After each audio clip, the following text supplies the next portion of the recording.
Bismillahirrahmanirrahim. Assalamualaikum warahmatullahi wabarakatuh.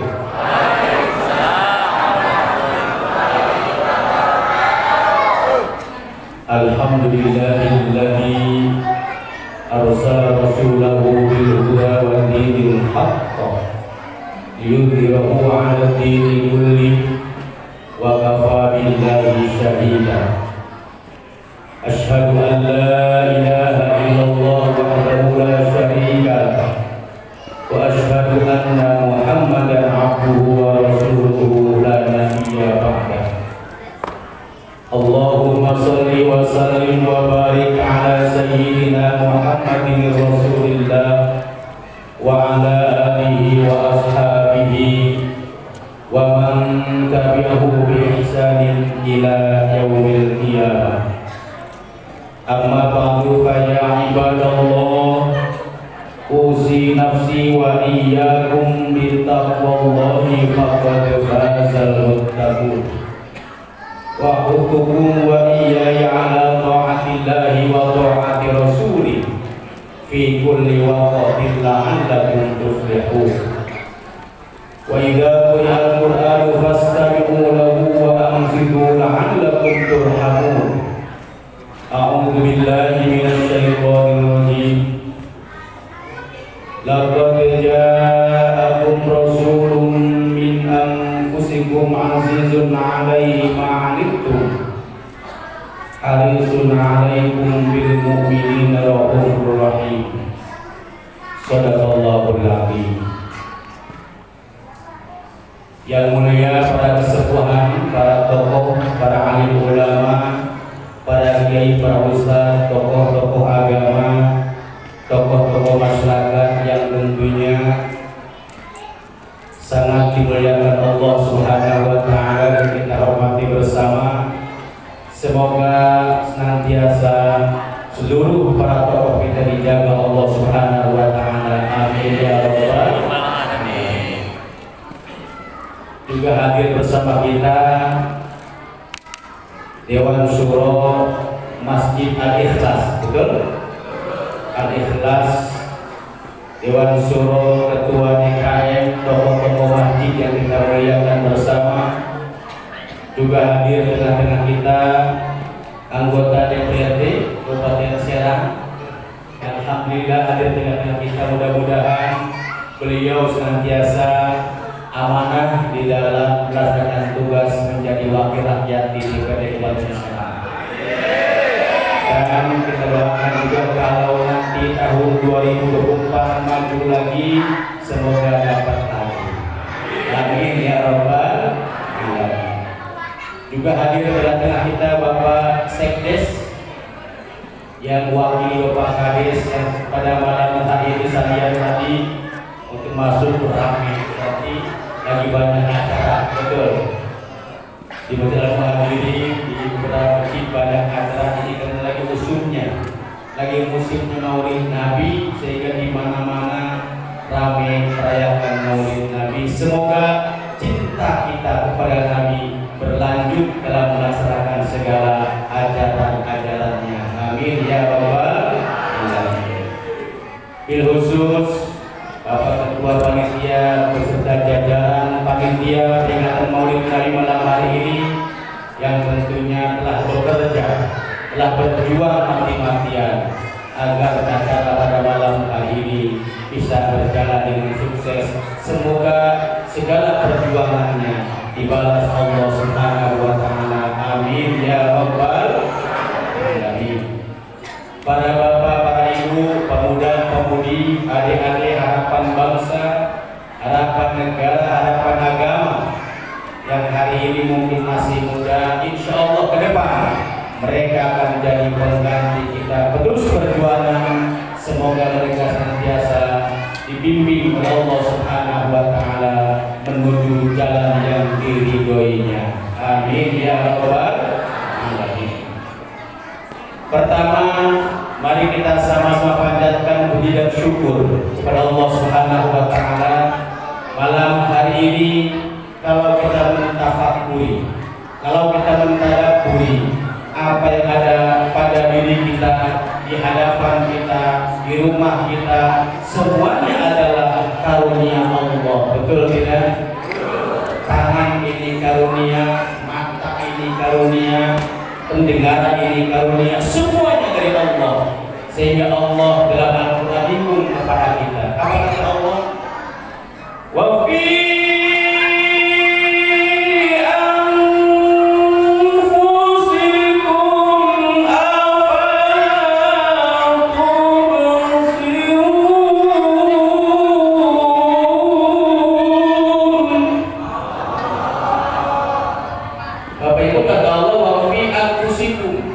dan segala yang ada pada dirimu itu dari Allah. Kita bisa mendengar, kita bisa melihat, kita bisa bicara, kita bisa memegang, kita bisa berjalan, semuanya dari Allah. Tapi kadang aneh manusia ini, aneh kita ini, semua dari Allah, tapi kadang dipanggil Allah kita cuek. Betul tidak? Lagi ngobrol dipanggil Allah cuek, lagi bekerja dipanggil Allah cuek. Betul? Allah panggil hayya 'alas shalah.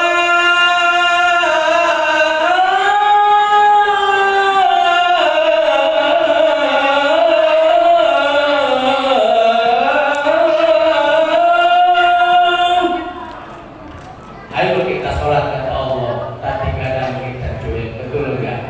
Apa buktinya? Di mana-mana masjid, musola pada kosong, gedungnya megah-megah, gedungnya mewah-mewah, gedungnya bagus-bagus, tapi yang isinya kurang bagus. Betul? Apalagi kalau waktu subuh. Tahu di sini ramai kan ya maksudnya? Kalau subuh ya. Waktu subuh paling 3 orang, 4 orang luar biasa. Padahal gedungnya megah-megah, kadang ber-AC, kadang berkipas angin, enak, nyaman. Tapi kadang aneh, masjid banyak yang kosong. Ini kenapa ini kira-kira ini? Ya mudah-mudahan kita semua ke depan kita sadar bahwa hidup di dunia adalah sementara. Betul? Mudah-mudahan kita tergolong umat bersyukur Allah Subhanahu wa Ta'ala. Salawat dan salam mari kita limpahkan kehadiran Nabi kita, Nabi Muhammad Sallallahu Alaihi Wasallam. Beliau telah Allah jadikan sebagai teladan buat kita, sebagai contoh buat kita, sebagai model buat kita. Betul nggak? Ya. Rasulullah itu Allah jadikan sebagai teladan. Apa temanya dalam hari ini? Ada ya? Jadi Allah itu Rasulullah Allah jadikan teladan buat kita, dijadikan contoh buat kita, dijadikan model buat kita. Tentu dengan harapan kita semuanya bisa meneladani, bisa beruswah, bisa bercontoh kepada Nabi kita Muhammad Sallallahu Alaihi Wasallam. Pertanyaannya, kenapa Muhammad Allah jadikan teladan buat kita? Kenapa ibu-ibu? Ibu, kenapa Rasulullah Muhammad Allah jadikan contoh buat kita? Kan tadinya kata yang Qori tadi. Laqad kana lakum fi Rasulillahi uswatun hasanah. Betul, Bu? Sungguh telah ada untukmu pada diri Muhammad itu uswatun hasanah, sebagai uswah, sebagai contoh, sebagai teladan untuk kita semuanya. Rasul itu uswah. Pertanyaannya, kenapa Allah jadikan Muhammad sebagai uswah? Kenapa Bapak Ibu? Jawab jangan kira-kira ini. Yang pertama jawabannya adalah karena Rasul itu adalah manusia. Betul tidak? Rasul manusia, kita manusia. Makanya Rasul Allah jadikan contoh buat manusia. Rasul bukan jin, Rasul Muhammad bukan malaikat, tetapi dia adalah manusia. Allah jadikan dia contoh buat kita sebagai manusia. Apa kata Allah?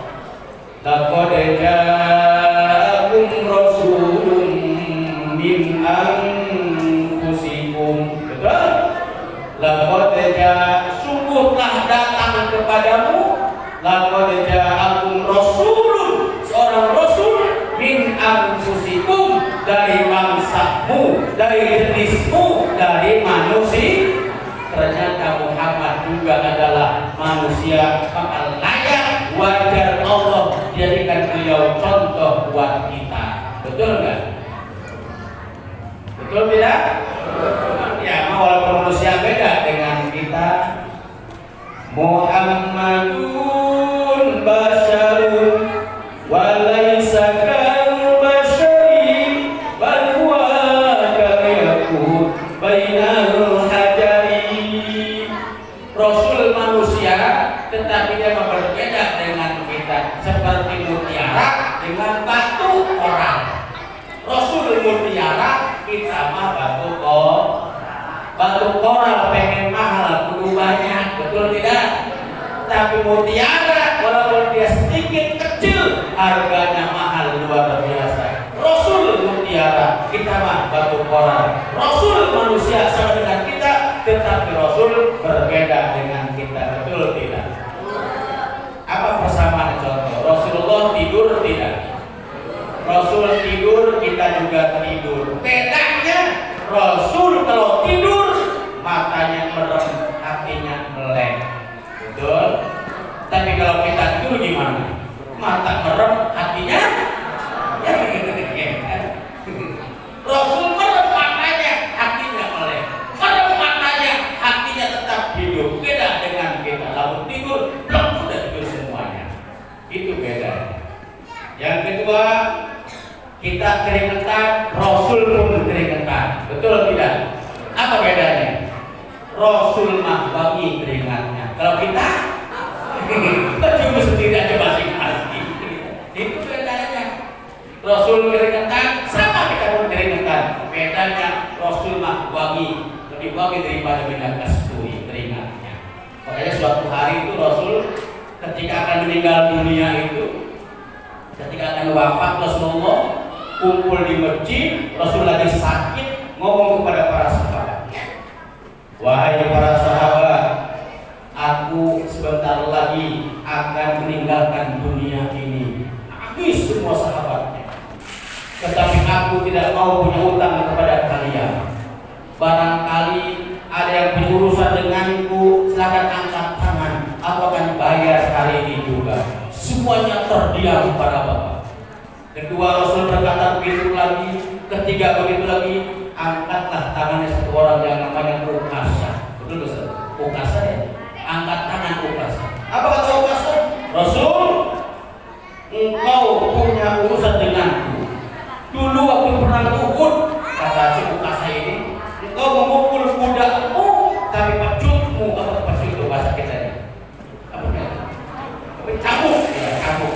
Cambukmu kena punggungku, kata Ukasha.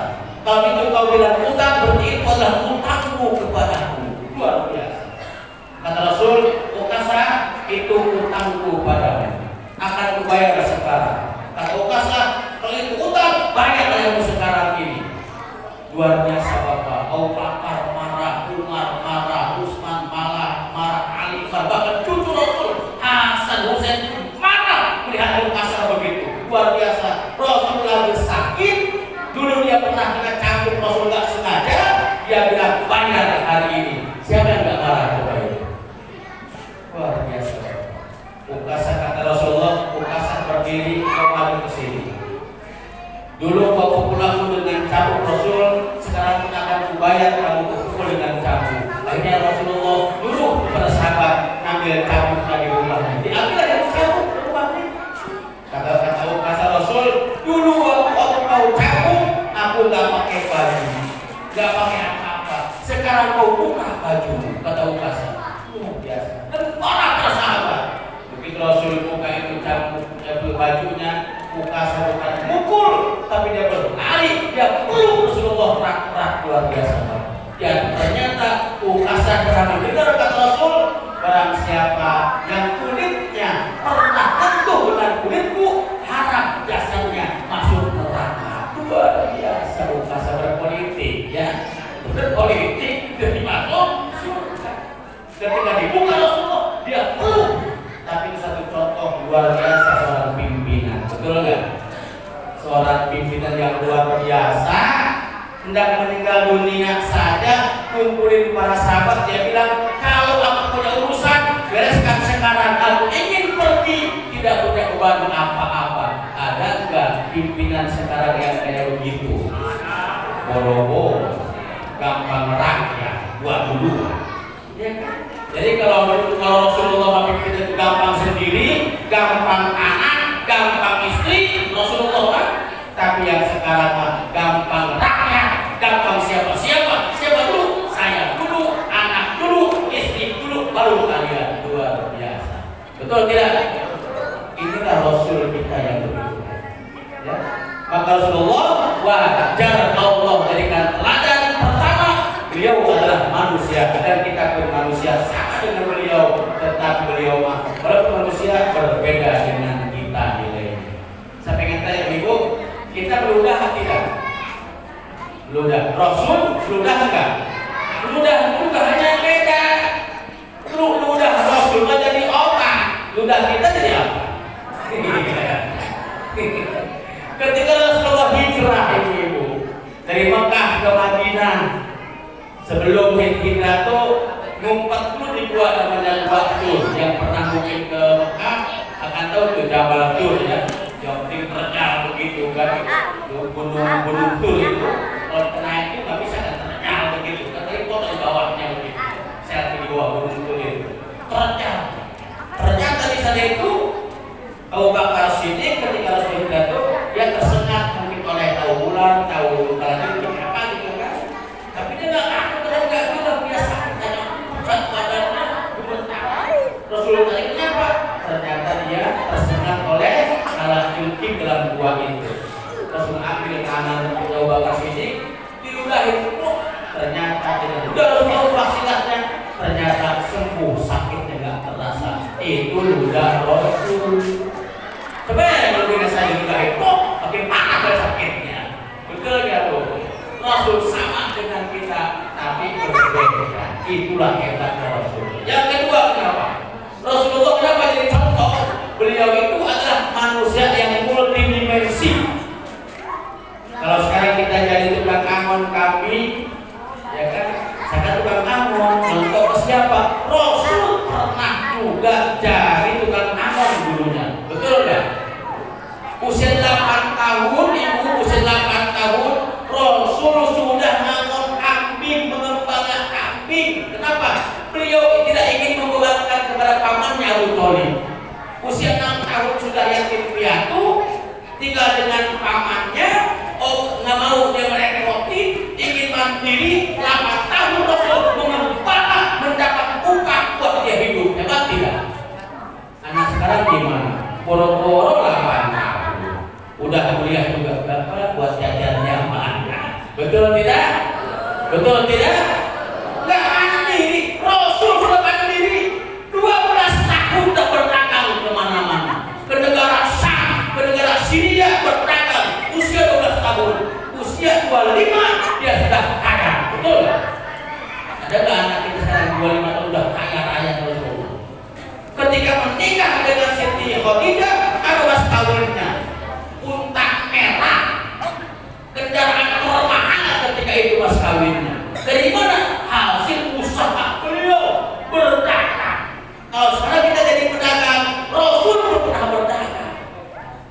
Kalau sekarang jadi sekdes, jadi dewan, jadi DPR, jadi presiden pun Rasul pernah mimpin negara. Betul tidak? Apa yang tidak lakukan? Semuanya.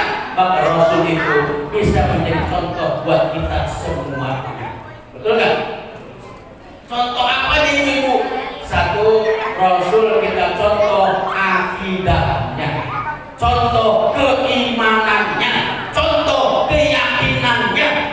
Rasul bisa hebat bukan karena kekayaan, tapi Rasul karena keimanan yang hebat, imannya tangguh, imannya kokoh, imannya kuat. Sekali la ilaha illallah, la ilaha illallah, nggak takut dengan siapapun. Betul tidak? Anak kita sekarang di mana? Dalam Islam juga takut. Betul? Rasul mau dicaci, dimaki, dihina, diejek, diembargo, diboikot, Rasulullah tetap tegar berdakwah. Betul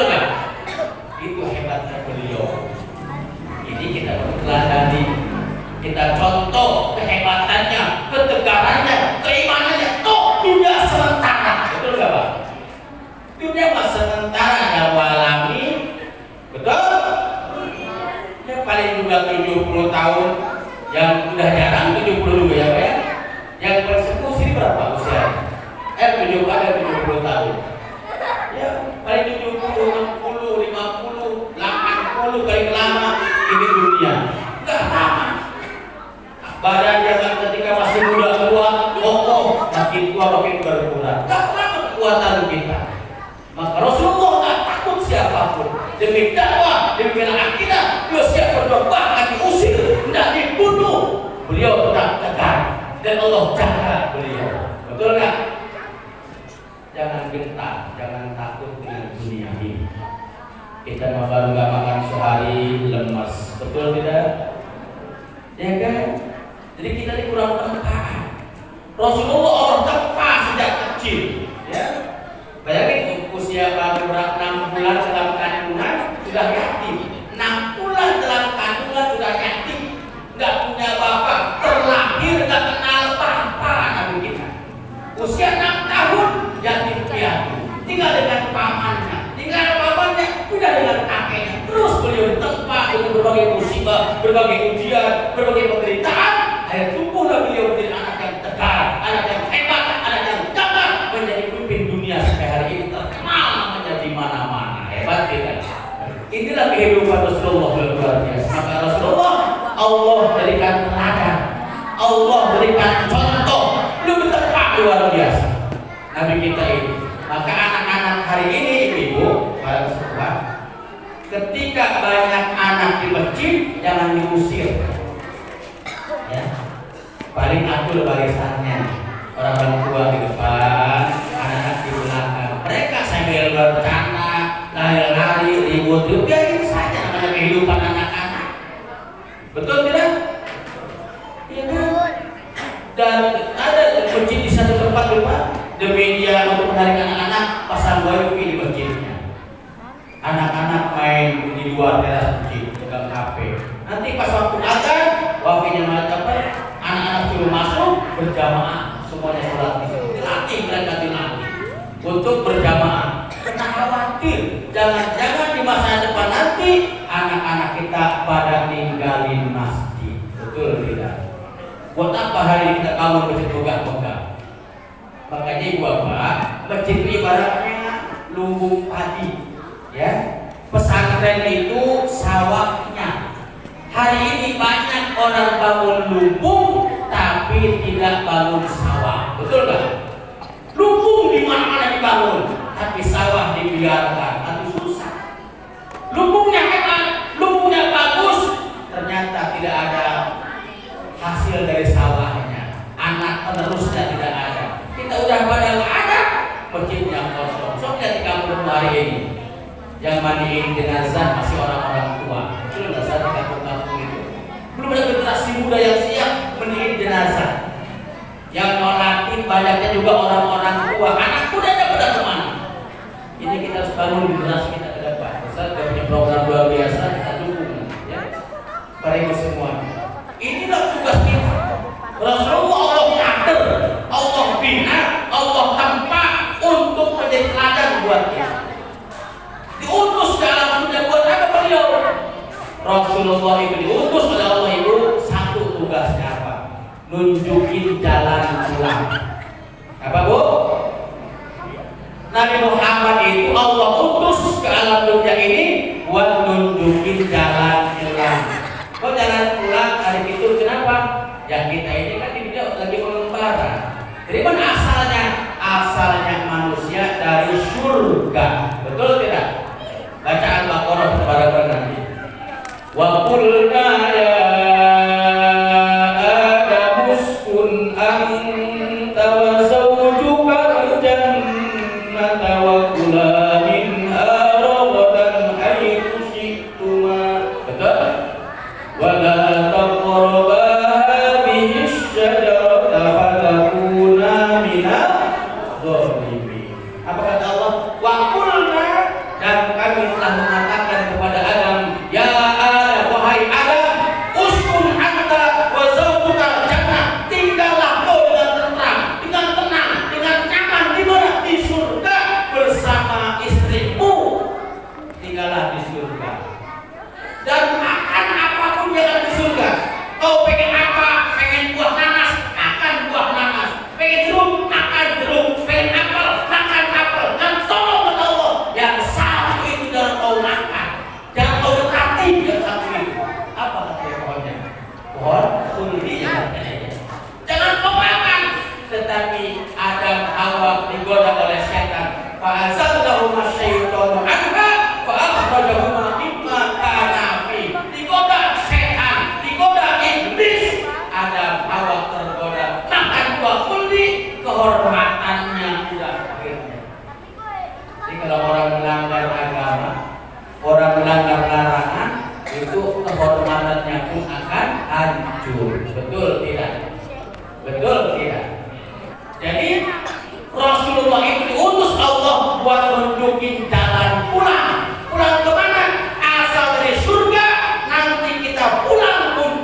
terserah apa itu boleh ditunjukin Rasulullah.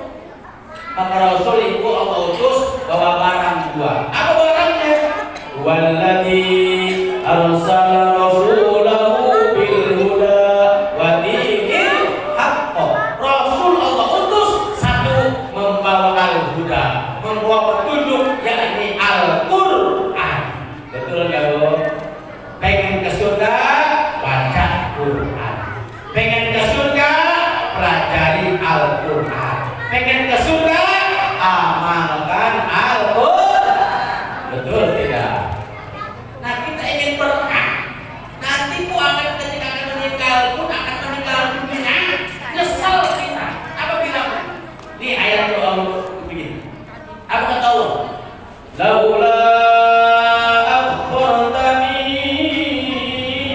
ila ajalin qarib fa'asaddaq wa akun minas sholihin.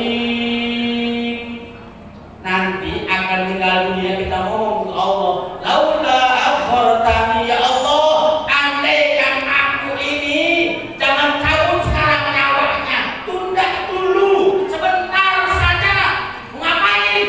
Kata kita, fa'asaddaqu, aku akan bersedekah. Tuh, minta diundurkan waktu meninggal dunia, bukan mau sholat, bukan mau haji, bukan mau umroh, apa?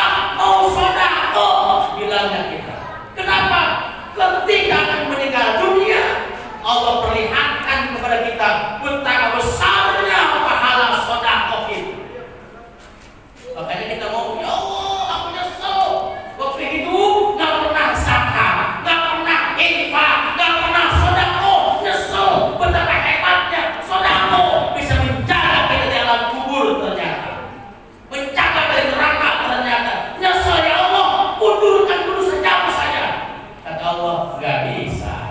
Makanya mumpung sekarang masih hidup, masih bisa bernapas, perbanyak sedekah.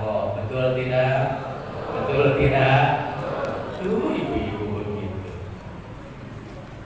Kemudian ibu, dalam Quran ternyata zakat, sedekah, infak itu dalam At-Taubah 60 yang kita baca ya. Apa kata Allah? Innamas shadaqatu lil fuqara wal masakin wal amilin. Ternyata sedekah itu harus ada amilnya. Segitiga, ada musaki, ada munfik, ada musaddiq, ada amil, ada mustaqim. Harusnya dari yang berzakat ke amil dulu. Dari amil baru ke mustaqim. Siapa amilnya? Negara kita sudah bikin amil, namanya Basnas. Maka bayarlah zakat kita melalui Badan Amil Zakat Nasional oleh Basnas. Atur tuh nanti kemana-mana bikin rumah. Tahun ini saja Basnas Sehat sudah membangun rumah sebanyak 99 rumah tahun ini. Ya, yang banyak di Cinangka Macarena itu 2020 Pak Dewan ya, namanya Kampung Basnas programnya. Anak duafa kita beasiswakan ya. Ke UI ada di UI kita bayar uang sakunya per bulan 900.000, ada 60 masuk di anak-anak sekarang ini. Itu dari mana? Dari para ibu yang berzakat gitu. Nah, Rasul sangat menganjurkan kepada kita untuk memperbanyak amal-amal sedekah. Toh nanti itu kembali kepada kita semuanya. Betul tidak Ibu? Itu Mas Lipin saja dari Batas ya. Jadi Bapak Ibu, Rasulullah Allah utus dalam dunia ini untuk menunjukin jalan pulang. Apa petunjuknya? Al-Huda, Al-Quran. Itulah petunjuknya. Pengen ke surga, baca Al-Quran. Maka didiklah anak-anak kita membaca Al-Quran. Ya, alimu auladakum fa innahum makhluquna li zamanin wa li zamanikum. Didik anak-anak kita karena mereka Allah ciptakan untuk satu masa yang berbeda dengan masa kita, dengan zaman kita. Itu tantangan anak kita ke depan luar biasa. Ya, maka hati-hati dalam memilih pemimpin juga harus hati-hati. Kenapa? Pemimpin itu punya kebijakan, pemimpin punya kekuasaan. Pak Dewan bisa bikin aturan aturan, bisa bikin undang-undang, bisa bikin perda. Kalau anggota dewan yang paham agama, nggak ngerti agama, bikin aturan, bisa-bisa aturannya melanggar agama. Betul tidak? Itu ibu-ibu. Jadi kita punya wakil, alhamdulillah, wakil kita duduknya pun di belakang, nggak di depan. Ini luar biasa Pak Dewan ini. Kenapa nggak di depan duduk di sini? Di merakyat itu, merakyat hidupnya ya. Jadi ibu-ibu, orang yang baik itu dimanapun kita dukung. Betul? Betul tidak? Di dewan makin banyak orang baik, akan makin baik aturannya. Betul nggak? Ya. Jadi kita udah ada perda yatim Pak Dewan ya. Perda yatim sudah ada. Sekarang lagi merancang perda pesantren ya. Ya lagi merancang perda pesantren di Kabupaten Serang ini. Nah mudah-mudahan itu cepat selesai, cepat jadi. Artinya apa? Pemda nanti wajib membiayai pondok-pondok pesantren kalau sudah ada perdanya. Seperti Jakarta ada perdanya. Makanya saya dan kawan-kawan itu di Bali itu digajinya bukan oleh uang zakat, oleh uang APBD. Ya siapa yang putusin Pak Dewan, ya kan? Dibuat oleh perda pesantren. Nanti ada perda pesantren, perda yatim. Serang wajib mengurus anak-anak yatim. Kenapa? Ada perdanya. Maka kata Rasulullah, ana wa kafirul yatim kahatini fil jannah. Aku dan orang-orang yang ngurus yatim nanti di surga dekat seperti dari teluk dan jari tengah ini. Amatlah dekat dengan Nabi, orang yang peduli, yang ngurus, yang merawat anak-anak yatim. Betul tidak? Ya mari kita bersama-sama anak-anak yatim kita urus, anak yatim kita jaga, harta yang kita miliki di situ ada titipkan Allah untuk orang-orang yang kurang mampu. Semoga keberkahan akan datang ke kampung kita ini. Amin ya rabbal alamin. Bapak Ibu, mudah-mudahan kita semuanya Allah jadikan umat yang bisa bersyukur dan umat yang bisa meneladani, mencontoh Nabi kita, contoh akidahnya, contoh ibadahnya, contoh muamalahnya. Insya Allah kita akan pulang nanti menuju surga Allah Subhanahu wa Ta'ala. Amin ya rabbal alamin. Bapak Ibu, jika dapat saya sampaikan, mohon maaf, pasti banyak kesalahan dan kekeliruan dalam penyampaian dosa ini. Semoga ini menjadi bekal buat saya pribadi untuk menempuh kehidupan dunia ini dan juga untuk semuanya, dan semoga kelak kita kembali ke Allah dengan keadaan husnul khotimah. Amin. Wassalamualaikum warahmatullahi wabarakatuh.